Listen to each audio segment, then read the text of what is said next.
Real Madrid ছেড়ে অন্যত্র পাড়ি জমানোর গুঞ্জন উঠেছে রদ্রিগো গোয়েসকে নিয়ে। তারকা এই ব্রাজিলিয়ান ফরোয়ার্ড আপাতত ইনজুরির কারণে চলে গেছে মাঠের বাইরে। গ্রীষ্মের দল বদলে নাকি রদ্রিগো গোয়েসকে ছেড়ে দিতে চায় রিয়াল মাদ্রিদ। তারকা এই ব্রাজিলিয়ান ফরোয়ার্ড নাকি রিয়াল ছেড়ে অন্যত্র পাড়ি জমাতে চাইছেন এই গ্রীষ্মে। সম্ভাব্য দল হিসেবে আর্সেনালকে ইঙ্গিত করছে ইউরোপীয়ন গণমাধ্যমগুলা। রদ্রিগো গোয়েসকে দলে বেড়ানোর জন্য আগ্রহ ইংলিশ ক্লাবটি। এই সামার ট্রান্সফারে ব্রাজিলিয়ান এই তারকাকে নিতে চায় আর্সেনাল। রদ্রিগো গোয়েস এর সঙ্গে বর্তমান রিয়াল মাদ্রিদ এর চুক্তি আছে 2028 সাল পর্যন্ত। এর আগে তারকা এই ব্রাজিলিয়ান ফরওয়ার্ডকে যদি কোনো ক্লাব দলে নিতে চায় সেক্ষেত্রে রিয়াল মাদ্রিদকে দিতে হবে প্রায় 100 মিলিয়ন ইউরো।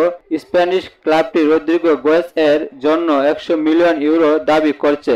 এই অর্থ পেলে এই তারকাকে বিক্রি করবে তারা। 2024-25 মৌসুমে অবশ্যই নিজের নামের সুবিচার করতে পারেনি রদ্রিগো গোয়েস। বেশিরভাগ ম্যাচে তাকে দেখা গেছে বদলি ফুটবলার হিসেবে মাঠে নামতে। 50 ম্যাচে অংশ নেওয়া রদ্রিগো গোয়েস গোল করেছে 13টি, অ্যাসিস্ট করেছে 10টি, অর্থাৎ 23 গোলে জড়িত তার নাম। সব মিলিয়ে রিয়ালে ছন্দ হারানো রদ্রিগো নাকি চাচ্ছে ক্লাবটি ছেড়ে নতুন ঠিকানায় পাড়ি জমাতে।